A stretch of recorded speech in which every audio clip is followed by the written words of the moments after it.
Yeah, we lost water from the engine. It started overheating, but already from the start, the engine didn't produce as much power they should, and I knew was some kind of problem, and I was just hoping and hanging there to do a steady race, but you know, end up what I was afraid that happened from the beginning. What about the start of this race, Raul? I think it was a bad start. You know, the cars not line up properly. They took a long time to put the green, and I even thought they not giving the green flag, the green light. So I was surprised when they did the start. Is that why you were late to accelerate, and the Penske on either side of you and the Mercedes were able to pull away? They accelerate so much faster coming out of 3 that they couldn't keep up. So I thought, well, I'm sure they'll not give the start because everybody's not in line, and certainly, you know, they did. So I was surprised. We look forward to seeing you with better fortune next week in Milwaukee. Thanks. Paul?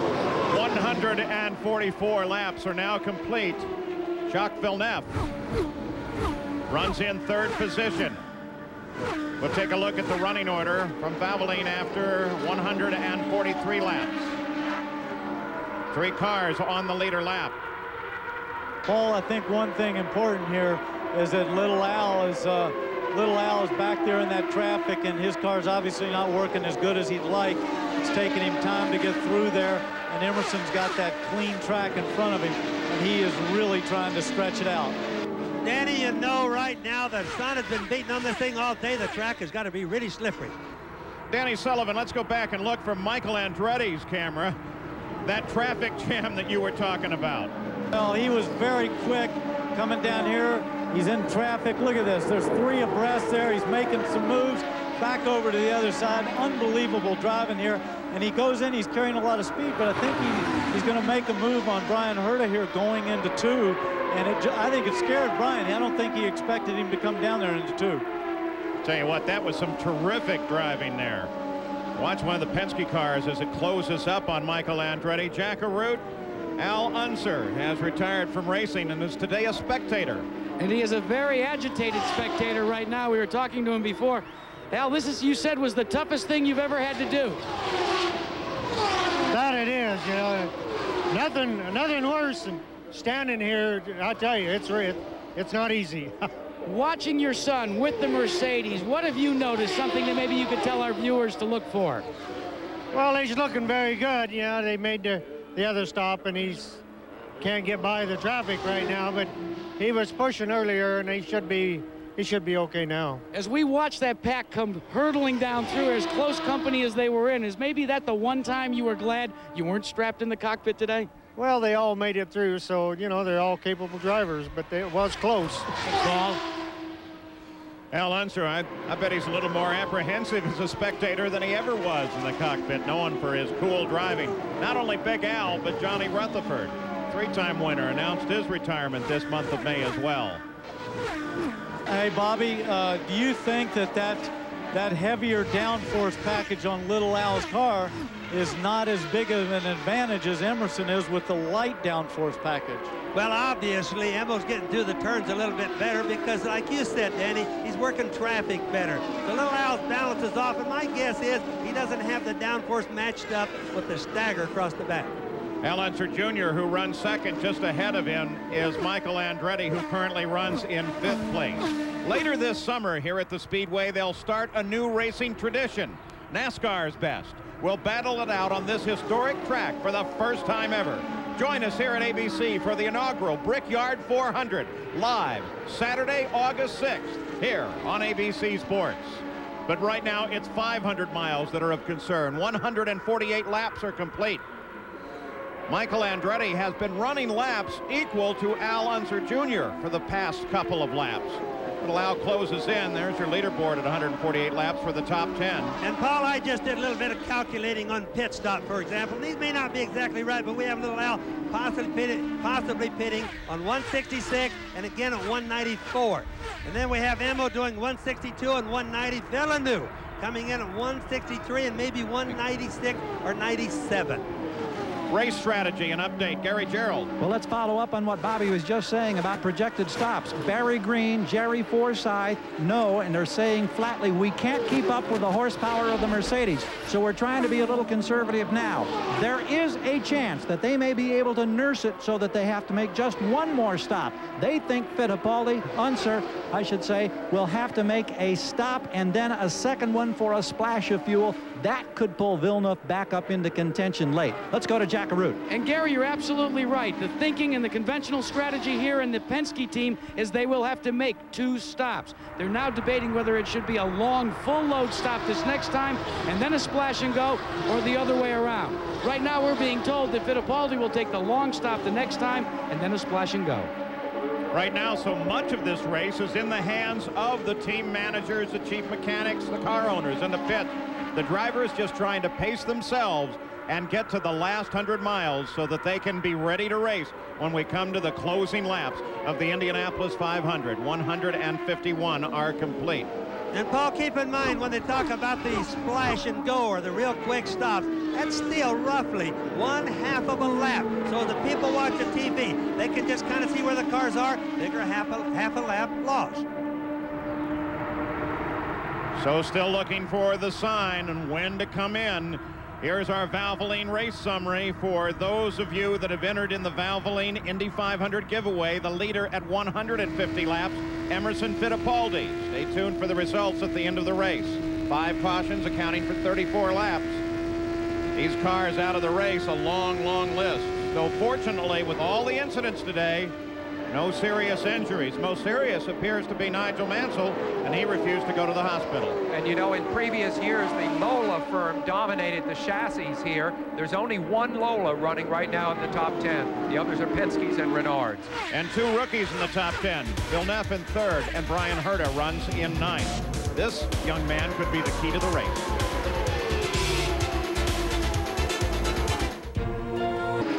We're back live at Indianapolis. Emerson Fittipaldi, car 2, is the leader. Now at Indianapolis, 40 laps equal 100 miles. Traditionally, everybody races for the last 100 miles, and then they really turn it on. Emerson Fittipaldi just put Bobby Rahal, the 5th place car, down a 2nd lap. The Mercedes-Benz engines have been very powerful, running 1st and 2nd right now with Fittipaldi and Al Unser Jr. The 12 car, which is Jacques Villeneuve, a rookie, is 1 car to watch, and the question is going to be, how do they schedule out their pit stops, as Jack Arute already mentioned. We expect stops to begin here in about 7 or 8 laps, and then that would mean that the computations will carry some of these cars perhaps to the end, but also perhaps to just short of the end. Bobby Unser, you've been doing some of those computations. Yes, Paul, and what I figure is kind of what we came up with in the pits a little while ago, that Villeneuve, who has really been fast, makes a little bit better mileage. He can run about 3-4 laps longer than the Mercedes engine, but he's going to have to cut the horsepower back another to cut a pit stop, and that's the only way that he can cut 1 pit stop and have a chance of winning at the rate things are going now. And Bobby, for me, he doesn't seem to be slowing down. He seems awful racy out here. He's mixing it up in traffic, and he seems like he's running the same pace that he was earlier. And I don't think if he backs off, I think he might go 1 more pit stop plus a splash. Well, Danny, that's certainly going to make it exciting from lap 195 to 200. Well, that's true. And of course, Bobby, if they get 1 more yellow, then all of that becomes a moot point anyway for Villeneuve. Couple of things else to consider, guys. Usually the leader at lap 190 is not the leader at 200 laps. Emerson Fittipaldi, his trap speeds through lap 159. Another thing to consider here is, let's go back to 1967 and 68 when the new turbine was here at the Speedway. The closing laps in both years, cars that dominated the Indianapolis 500 suddenly were not able to race, and they lost. Bobby Unser, you remember that very well. Yes, Paul, but I'd like to report I had the turbine beat. I just didn't have a gear shifts.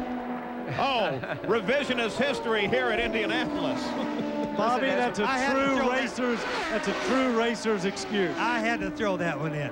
As we watch the superiority of the Mercedes-Benz engine cars, I think it should be said that the other triumphs through history that Mercedes has had has been with their own technology. They built their own cars and their own engines. This, in effect, is bought technology. The engine was built in England by Ilmore and Roger Penske. It really could have been called anything. It could have been called a Kodak or a Bill Clinton or something. It was bought up by Mercedes. Now, of course, their reputation is linked forever with it, and it looks as if, at least at this point, as if they're making hay right now. Sam, you notice they're giving little Al 32 seconds behind Emmo. But just so everybody knows, there really isn't anything he can do about that. Traffic is not hurting him right now. Emmo just getting through the turns better. Emmo's really looking good around the turn. I think, too, Bobby, that Emmo's realizes he's got to make another stop and possibly a splash. So his big thing is he's going to go on it. He's got one lap to go before he's going to have to stop for fuel. We're going to see, hopefully, a good stop. Here's Lynn St. James. She runs 19th. Well behind the lead of the race. In fact, 30 laps behind the lead. She had that very lengthy pit stop early on that dashed her hopes of any real success here at Indy. Emerson around Mauricio Gugelmin. Emmo's light on fuel right now. He's just about out, so his car ought to be the quickest that it's going to be, too. Remember that. We're now in those last 100 miles. Robbie Gordon, he runs in 4th place, 2 laps behind the lead. He's in for a stop, Jerry. They have been battling a loose race car most of the day. They have finally gotten the car as neutral as they would like it. This will be a pure 4-tire stop, fill it for fuel, but they will have to come back in just like the Penske Mercedes for a splash and go with about 10 laps to go. Work completed. They fuel the car, drop the jacks, and he is away. You also saw that he made that adjustment to the front wing. Looked like he took a turn out, Bobby. I'm not sure which way those turn on that car, but it looked like he took a little wing out. Danny, I agree, and I really couldn't see his hand, but his arm looked like he turned him out. Robbie Gordon adhering to the 100-mile-an-hour speed limit at the pits, which is the speed Emmo must be doing as he comes in onto the pit road right now. They have to be doing 100 by the time they get to the pit entrance. Very important stops. So Fittipaldi, a crucial stop in the race, is in as the leader. And remember, one of the untested parts of this car is the transmission, and they're starting to have a lot of use on that transmission now, Jack. And Sam, we're watching to see if there are any changes being made from the handling standpoint. Doesn't look as if there are. Now remember, the big thing here is that they're going to take a full load of fuel. They need to take as much as they can because they want to stop and go next time around. 16.8. It won't be so slow the next time. There's Al Unser Jr. down between the first and second turn as Emerson Fittipaldi on the pit road, and here he comes. And everybody has to know these pit stops are not being called by Roger Penske, only Val. Each team has its own set of rules or ideas that they think are going to make their cars win. And there's the differential between the two as Fittipaldi comes off of the second turn on the warm-up lane and back up to speed. And remember, as we talked a little earlier to Big Al Unser, it's been 20 years since he won races back-to-back here at Indianapolis. No one has accomplished back-to-back victories since then. Emerson won last year.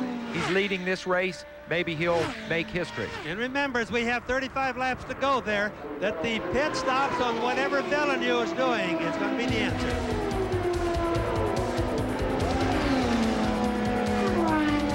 So Emerson Fittipaldi drops into second place as Al Unser Jr. takes the lead in the 31 car, but he is due for a stop as well. Look at his dad. I'll tell you what, I think he wants to get out there and help him, doesn't he? Absolutely.